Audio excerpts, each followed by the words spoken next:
Hi friends, అందరు ఎలా ఉన్నారు? వన్ మోర్ మినీ వ్లాగ్ అండి. ఇక్కడైతే నేను బోటీ కర్రీ ఎలా ప్రిపేర్ చేయాలో చూపిస్తానండి. దానికోసం అయితే ముందుగా ఇక్కడ బోటీ ఉంది కదా, దాన్ని అయితే నీట్గా క్లీన్ చేసి పెట్టుకున్నానండి. దాంట్లో అయితే ఇంకా స్మెల్ పోవడానికి వెనిగర్ వేసి కూడా మంచిగా కడిగాను. తర్వాత అయితే ఇంకా మనం ఎంత కడిగినా కానీ బోటీలో అయితే కొంచెం స్మెల్ ఉంటుందండి. ఇంకా ఆ స్మెల్ కూడా కంప్లీట్గా పోవడానికి అయితే ఇక్కడ వాటర్లో కొంచెం పసుపు వేసి ఇంకా ఆ వాటర్లో బోటీ వేసి ఒక 5-6 నిమిషాలు అయితే హై ఫ్లేమ్లో పెట్టి ఉడికిచ్చేసానండి. ఇంక ఇప్పుడు చూసారు కదా బోటీ అయితే ఎంత ఫ్రెష్గా కనిపిస్తుందో. ఇంకా స్మెల్ కూడా ఏం లేదండి. ఇంకా అది పక్కన పెట్టేసి అయితే ఒక 3 మీడియం సైజు ఆనియన్స్ కట్ చేసుకున్నాను. అలాగే ఒక 2-3 పచ్చిమిర్చి కూడా కట్ చేసి పెట్టుకున్నానండి. ఇంకా తర్వాత అయితే కడాయి తీసుకొని దాంట్లో అయితే ఆయిల్ వేసుకున్నాను. ఆయిల్ అయితే కొంచెం ఎక్కువ క్వాంటిటీ పడుతుందండి.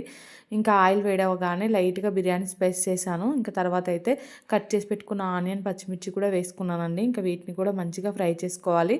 ఇవి పూర్తిగా ఫ్రై అయిన తర్వాత అయితే దీంట్లో అల్లం వెల్లుల్లి పేస్ట్ వేసుకోవాలండి. ఇంకా అల్లం వెల్లుల్లి పేస్ట్ వేసుకొని అంతా ఒకసారి కలుపుకొని ఇంకా అల్లం వెల్లుల్లి పేస్ట్ కూడా పచ్చివాసన పోయాకైతే పసుపు వేసుకోవాలి. పసుపు అయితే కొంచెమే వేస్తున్నాను, ఎందుకంటే ఆల్రెడీ బోటీని పసుపు వేసి ఉడికిచ్చాను. ముందే మళ్ళీ పసుపు వేసి కడిగానండి. సో మళ్ళీ పసుపు ఎక్కువైనా కానీ ఇంకా ఉట్టులాగా అయిపోతుంది. అందుకే పసుపు అయితే కొంచెమే వేసుకున్నాను. ఇంకా పసుపు వేసుకొని ఒకసారి కలుపుకొని ఇంకా ఇందాక కడిగి పెట్టుకున్న బోటీ ఉంది కదా, ఇంకా ఆ బోటీ అయితే దీంట్లోకి వేసుకున్నానండి. ఇంకా వేసుకొని మంచిగా కలుపుకొని దీన్ని అయితే సిమ్లోనే పెట్టుకొని బోటీ మొత్తం ఆయిల్లో ఫ్రై అయ్యే వరకు అయితే ఫ్రై చేసుకోవాలి. సో నేనైతే గ్రేవీ కర్రీ చేస్తున్నానండి. ఇంకా మీరు ఒకవేళ దీన్ని ఇలానే బోటీ ఫ్రై చేసుకోవాలనుకుంటే ఈ ఆయిల్లోనే పూర్తిగా బోటీ మొత్తం ఫ్రై అయిన తర్వాత లాస్ట్లో అయితే ఇంకా కారం వేసుకోవాలి. నేను ఇక్కడైతే కొంచెం ఒక 70% వరకు ఫ్రై అయిన తర్వాత అయితే కారం, ఉప్పు, ధనియాల పొడి అయితే వేసుకుంటున్నానండి.